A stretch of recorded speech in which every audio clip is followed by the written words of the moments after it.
بسم اللہ الرحمن الرحیم والصلاة والسلام علی رسول اللہ وعلی آلہ واصحابہ اجمعین الی یوم الدین، اما بعد۔ ہم سنن نسائی شریف کے مصنف اور کتاب کا مختصر تعارف پیش کریں گے، اس کے بعد اس کے درایتی ابواب میں سے اور منتخب ابواب کو انشاءاللہ شروع کریں گے۔ امام نسائی رحمۃ اللہ علیہ کا اسم گرامی احمد ابن شعیب ابن علی ابن سنان ابن بحر ہے۔ ابو عبد الرحمن حضرت کی کنیت تھی، اور ایک شہر ہے نساء خراسان کا، اس میں سن 215 ہجری میں مشہور ہوئے، اور اسی نساء کی طرف نسبت کرتے ہوئے امام نسائی کہلائے جانے لگے۔ لفظ نسائی جیسے میں نے ذکر کیا نساء کی طرف منسوب ہے۔ اہل عرب کے یہاں جیسے کہ آپ نے علم الصیغہ وغیرہ میں پڑھا ہوگا، حمزہ کو کبھی واو سے بدل کر نسبت میں نسوی بھی کہتے ہیں، لیکن خلاف قیاس نسائی مشہور ہو گیا۔ خراسان میں ایک مشہور شہر ہے، جب اسلامی لشکر خراسان پہنچا تو ڈر کے مارے وہاں کے سبھی مرد حضرات راہ فرار اختیار کر گئے، عورتوں نے قرار برقرار رکھا، وہ رہ گئیں۔ اس لیے اس لشکر نے یہ کہا کہ ما فیہا الا النساء، تو اس بستی کا نام نساء ہو گیا۔ یہ شہر حضرت عثمان غنی رضی اللہ تعالیٰ عنہ کے دور خلافت میں سن 32 ہجری میں عبداللہ ابن عامر کے ہاتھ فتح ہوا، اور احنف ابن قیس اس کے گورنر مقرر ہوئے تھے۔ حضرت امام نسائی رحمۃ اللہ علیہ کی ابتدائی تعلیم اپنے ہی شہر کے شیوخ سے ہوئی، اور 15 سال کی عمر میں امام قتیبہ ابن سعید البغلانی، جو کبار ائمہ حدیث بلکہ استاذ ائمہ ستہ کا شرف رکھتے ہیں، ان کی خدمت میں تشریف لے گئے، اور شاہ عبدالعزیز کی تحقیق کے مطابق ان کے یہاں 1 سال 2 مہینے قیام کر کے اعلیٰ تعلیم کے لیے بلاد اسلامیہ، خراسان، عراق، حجاز وغیرہ کے سفر کے لیے نکل پڑے۔ اس کے بعد شہر مصر کو اپنے علم کی تبلیغ و ترویج کے لیے منتخب فرمایا۔ امام نسائی صوم داؤد پر عمل فرماتے تھے، صاحب شجاعت تھے، کئی مرتبہ تو جہاد میں مباشرتاً شرکت کی، حضور صلی اللہ علیہ وسلم کی حدیثوں پر عمل کرنے کے ساتھ ساتھ سنت نبوی کے احیاء کی محنتوں کے ساتھ ساتھ ضلالت و بدعت کے خلاف بھی کافی کام کرتے تھے۔ بادشاہوں کی مجلسوں میں جانا ان کا معمول نہیں تھا، اور ان کا نبیذ پینا ایک مشغلہ تھا۔ 4 بیویاں کر رکھی تھی، اس لیے کہ ان کو سنت سے زیادہ محبت تھی، اس لیے اپنی کتاب کی ابتدا بھی انہوں نے سنت سے کی ہے۔ امام نسائی رحمۃ اللہ علیہ کی زندگی کا ایک عجیبہ یا لطیفہ مبنی بر حقیقت کہہ لیجئے کہ امام نسائی بہت شاندار لباس پہننے کے عادی تھے۔ ایک مرتبہ اپنے استاد حارث ابن مسکین رحمۃ اللہ علیہ کی مجلس درس میں خوب مزین ہو کر تشریف لائے، اور حارث ابن مسکین نے انہیں حکومت وقت کا چاپلوس یا بندہ سمجھ کر سبق سے نکال دیا۔ اس وجہ سے امام نسائی دروازے کے پیچھے بیٹھ کر حارث ابن مسکین کے درس میں بیان کردہ روایات سنتے تھے۔ باہر بیٹھ کر چونکہ حدیث سنتے تھے، تو احتیاط فی روایت الحدیث کے پیش نظر جب کبھی حارث ابن مسکین کی روایتیں بیان کرتے ہیں تو جا بجا آپ کو نسائی میں نظر آئے گا کہ قال الحارث ابن مسکین قراءة علیہ وانا اسمع۔ اصل میں حارث مصر کے قاضی تھے، اور امام نسائی کے ساتھ تعلقات اچھے نہیں تھے، اس کی وجہ سے حارث اور امام نسائی کے درمیان کچھ غلط فہمیاں تھیں، جس کو امام ذہبی نے سیر اعلام النبلاء میں نقل کیا ہے۔ مگر پھر بھی دیکھیے کہ امام نسائی نے اشتغال بالحدیث کو نہیں چھوڑا، اور اپنی نفسانیت کو آڑے نہیں آنے دیا۔ اس سے ہمیں سبق ملتا ہے کہ اگر کبھی کسی سے ہمیں ذاتی طور پر انشراح نہ ہو، پھر بھی اس سے اخذ حدیث کے باب میں ذرا بھی بخل اور تأمل نہیں کرنا چاہیے، اور اس سے ہمیں روایات کے صیغ ادا کے باب میں بھی سبق ملتا ہے کہ جو روایت بالمشافہہ نہ پڑھی نہ سنی ہو، سائیڈ میں رہ کر بالواسطہ یا دیوار کی آڑ میں یا آن لائن کوئی پڑھ رہا ہے اور استاذ کے سامنے پیش کر رہا ہے، تو ہم یہ جملہ استعمال کر سکتے ہیں کہ اخبرنا الحارث بن مسکین یا اخبرنا الشیخ الفلانی قراءۃ علیہ وانا اسمع۔ امام نسائی رحمۃ اللہ علیہ کے مشائخ حدیث بہت زیادہ ہیں، لیکن چند مشہور یہ ہیں: اسحاق ابن راہوی، محمد ابن نصر المروزی، خود امام ابو داؤد سجستانی امام نسائی کے استاذ ہیں، محمد ابن بشار، اور حافظ ابن حجر کے بقول امام بخاری بھی امام نسائی کے استاذ ہیں، اس لیے امام نسائی کے یہاں امام بخاری کا رنگ کتاب پڑھتے پڑھاتے بہت جھلکتا ہوا نظر آتا ہے۔ اسی طرح قتیبہ ابن سعید البغلانی، ہشام ابن عمار، سلیمان ابن سیف، محمد ابن مثنی، یہ ان کے مشائخ ہیں۔ تلامذہ بھی ان کے بہت سے ہیں، مگر ان میں مشہور ان کے صاحبزادے عبد الکریم۔ اسی طرح یہ جو نسخہ ہم پڑھیں گے اس کے ناقل ابو بکر ابن احمد ابن سنی اور محمد ابن معاویہ، محمد ابن قاسم اور علی ابن جعفر الطحاوی۔ ابن حجر لکھتے ہیں کہ اتنے لوگوں نے حدیث شریف امام نسائی سے پڑھی جن کا شمار نہیں کیا جا سکتا۔ امام نسائی رحمۃ اللہ علیہ کے باب میں اصحاب جرح، اصحاب تعدیل اور اصحاب فضل نے بہت بڑے بڑے کلمات لکھے ہیں۔ امام دارقطنی نے ان کو شیخین کے بعد کا درجہ دیا ہے، اور ابن الحداد تو کہتے ہیں کہ میں اپنے اور اللہ کے درمیان امام نسائی کو واسطہ بنا چکا ہوں۔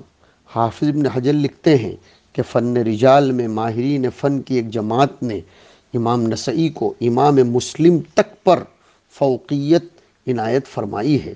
حافظ شمس الدین ذہبی اپنی کتاب سیر اعلام النبلاء میں لکھتے ہیں کہ امام نسائی امام مسلم، امام ترمذی، امام ابو داؤد سے زیادہ ماہر ہیں علل حدیث اور علم الرجال کے اعتبار سے، یعنی امام نسائی کو ان سب لوگوں پر علل حدیث اور علم الرجال میں امام ذہبی نے فوقیت دی ہے، امام مسلم، ترمذی، ابو داؤد سے بھی زیادہ۔ اور اس سلسلے میں وجہ علماء معرفت یہ بتاتے ہیں کہ امام بخاری کا رنگ اور اثر ان میں پایا جاتا تھا۔ امام نسائی رحمۃ اللہ علیہ پر بعض لوگوں نے تشیع کا الزام دیا ہے۔ ملک شام میں اصل میں خارجیت کا دور دورہ تھا، بہت سے لوگ حضرت علی رضی اللہ تعالیٰ عنہ سے بدگمان تھے، اس لیے امام نسائی نے خصائص علی نام کی ایک کتاب لکھی، اس کی وجہ سے ان پر تشیع کا الزام لگایا۔ میں نہیں کہتا کہ شیعہ کا، تشیع کا الزام لگایا، یہاں تک کہ ابن کثیر وغیرہ بھی اس سے متاثر ہو کر تشیع کے کلمات لکھتے ہیں، حالانکہ یہ الزام بے بنیاد ہے۔ ابن کثیر لکھتے ہیں انہ کان ینسب الیہ شیء من التشیع۔ حضرت امام نسائی رحمۃ اللہ علیہ سن 302 ہجری میں مجبوراً شہر مصر سے فلسطین کے ایک مقام رم اللہ کی طرف تشریف لے گئے۔ وہاں چونکہ بنو امیہ کی طویل حکومت کے سبب خارجیوں کا چرچا زیادہ تھا، اس لیے سن 302 میں دمشق تشریف لے گئے اور ایک دن منبر پر چڑھ کر حضرت علی کے مناقب بیان کرنا شروع کر دیے۔ کسی نے عرض کیا کہ کیا آپ نے حضرت معاویہ کے فضل اور مناقب میں بھی کوئی کتاب لکھی؟ تو حضرت امام نسائی نے فرمایا کہ امیر معاویہ کے لیے اتنا ہی کافی ہے کہ معاملہ برابر سرابر چھوٹ جائے۔ دوسری ایک روایت میں ہے کہ مجھے معاویہ کے بارے میں یہ حدیث پہنچی ہے کہ لا اشبع اللہ بطنہ، یہ حدیث جو میں نے ذکر کی وہ مسلم شریف ابو داؤد طیالسی، نہ کہ ابو داؤد سجستانی میں ہے۔ اس جواب سے لوگوں کو غلط فہمی ہوئی، بدظن ہوئے، لوگوں نے ان سے سوال اس لیے کیا تھا تاکہ وہ حضرت معاویہ کو حضرت علی پر فضیلت دیں، مگر وہ لوگوں کے ظن پر پورے نہیں اترے تو لوگوں نے ان کی بہت شدید پٹائی کی، جس کی وجہ سے ان کا انتقال ہو گیا۔ اور بوقت انتقال فرمایا کہ مجھے مکہ مکرمہ لے جاؤ تاکہ میں وہاں مروں۔ ایسا ہی ہوا، اور صحیح قول کے مطابق صفا مروہ کے درمیان مدفون ہیں۔ سن وفات 13 صفر 303 ہجری بتائی جاتی ہے۔ امام نسائی رحمۃ اللہ علیہ کے باب میں یہ بات جان لیجئے کہ متقدمین کے نزدیک تشیع اور رفض، اس میں بہت بڑا فرق ہے۔ ان کی اصطلاح میں تشیع یہ ہوتا ہے کہ شیخین کی فضیلت کا قائل ہونا، حضرت علی پر حضرت عثمان کو ترجیح دینا، ان کے مخالفین کو غلط کہنا، یہ تو ہے تشیع۔ اور رفض یہ ہے کہ حضرت علی کو افضل الخلق بعد رسول اللہ ماننا۔ بعض ائمہ نے امام نسائی پر تشیع کا الزام لگایا ہے، رفض کا نہیں۔ یہ بات یاد رکھنی چاہیے، امام نسائی رافضی نہیں تھے، اس لیے کہ متقدمین علماء میں سے کوئی بھی ان کے رافضی ہونے کا قائل نہیں ہے۔ امام نسائی نے شیخین، حضرت عائشہ اور باقی صحابہ سے احادیث روایت کی ہیں۔ اگر وہ رافضی ہوتے تو ابوبکر و عمر، عائشہ رضی اللہ عنہم کی روایات نہ لاتے۔ شیخین اور عثمان کے قول کو کئی مقامات میں امام نسائی نے بطور دلیل کے پیش کیا ہے۔ فضائل صحابہ پر مستقل ایک تصنیف فرمائی، اگر رافضی ہوتے تو یہ نہ کرتے۔ خلفائے راشدین کے سلسلے میں امام نسائی اسی ترتیب کے قائل ہیں جو جمہور اہل سنت والجماعت کا مذہب ہے۔ امام اعظم رحمۃ اللہ علیہ کے باب میں بھی ایک بات آتی ہے کہ امام نسائی نے اپنی کتاب الضعفاء میں امام اعظم کے بارے میں لکھا ہے کہ وہ ابو حنیفۃ لیس بالقوی فی الحدیث۔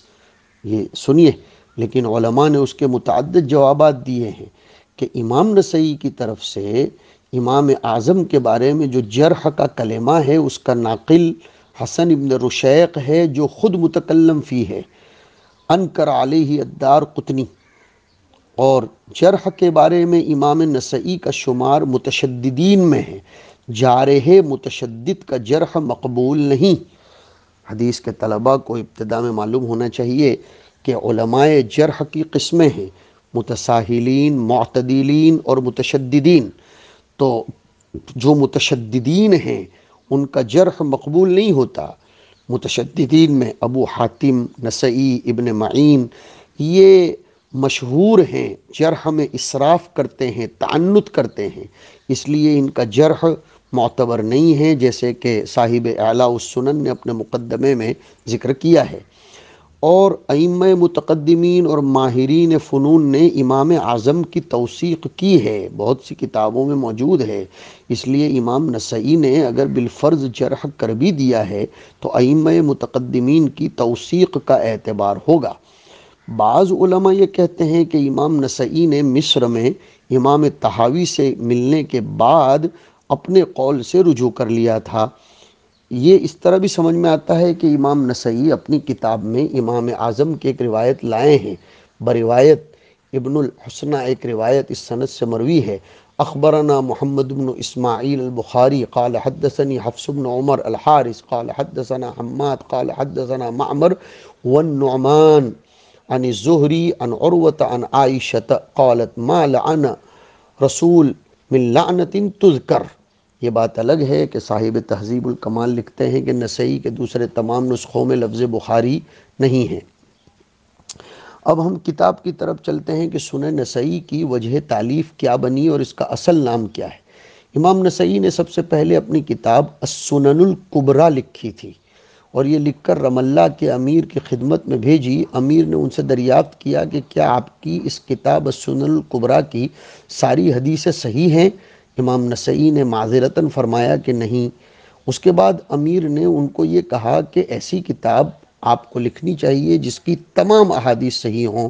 چنانچہ امام نسائی نے نسائی شریف، جس کا اصل نام السنن الصغریٰ ہے، اور بعض لوگوں نے المجتبیٰ بتلایا ہے، جیسے کہ ایک شارح ہیں جنہوں نے شرح لکھی ذخیرۃ العقبہ فی شرح المجتبیٰ، یہ السنن الصغریٰ صحاح ستہ میں شامل ہے۔ اس سے معلوم ہوا کہ سنن صغریٰ امام نسائی ہی کی لکھی ہوئی ہے۔ بعض لوگوں کو جو مغالطہ ہے کہ ان کے شاگرد ابن سنی کے انتخاب کردہ احادیث کا مجموعہ ہے، یہ غلط ہے۔ یہ بات الگ ہے کہ ابن السنی نے امام نسائی کے زیر نگرانی سنن کبریٰ کا اختصار کیا، باقی مشرف تو امام نسائی ہی تھے۔ اور جیسے میں نے ذکر کیا کہ اس کا ایک نام مجتبی بھی ہے۔ نسائی کی وجہ تالیف کے بارے میں علماء کرام نے یہ باتیں لکھی ہیں۔ سنن الکبریٰ اور سنن صغریٰ میں فرق ہے۔ امام نسائی کی سنن صغریٰ صدیوں سے حدیث کے مستند مراجع کے طور پر پڑھائی جاتی ہے، صحاح ستہ میں شامل ہے۔ سنن کبریٰ یہ صحاح ستہ میں شامل نہیں ہے۔ دونوں میں فرق یہ ہے کہ حدیث کے چند ابواب تقریباً 22 ایسے ہیں جو سنن کبریٰ میں تو ہیں لیکن سنن صغریٰ میں بالکل نہیں ہیں۔ کتاب الاعتکاف ہے، کتاب المواعظ ہے، کتاب العاریہ، شروط، کتاب اللقطہ، کتاب الولیمہ، کتاب الرجم، کتاب التعبیر وغیرہ وغیرہ، کتاب عمل الیوم واللیلہ جس کا تذکرہ بہت سی مرتبہ آپ نے سنا اور پڑھا ہوگا۔ اسی طرح ایک فرق ہے کہ بہت سی احادیث سنن صغریٰ میں موجود ہیں، ان کے مختلف طرق اور متابعت سنن کبریٰ میں مل جاتے ہیں۔ سنن صغریٰ کی بعض روایات میں تشریحی جملے ہیں جو سنن کبریٰ میں نہیں ہیں۔ سنن کبریٰ کے بعض تراجم اور بعض ابواب صغریٰ میں نہیں ہیں اور بعض تراجم کو مختصر کر کے سنن صغریٰ میں لایا گیا ہے۔ اس طریقے کے کچھ فرق اور بھی ہیں کہ امام نسائی نے سنن کبریٰ میں فقہی اصول اور احادیث کے علل بیان کرنے کا اہتمام سنن صغریٰ کے مقابلے میں زیادہ کیا ہے، جیسے کہ صاحب عون المعبود نے لکھا ہے کہ جو حدیث صغریٰ میں ہے وہ کبریٰ میں بھی ہے، لیکن اس کا مطلب علل حدیث اس میں زیادہ پائی جاتی ہے۔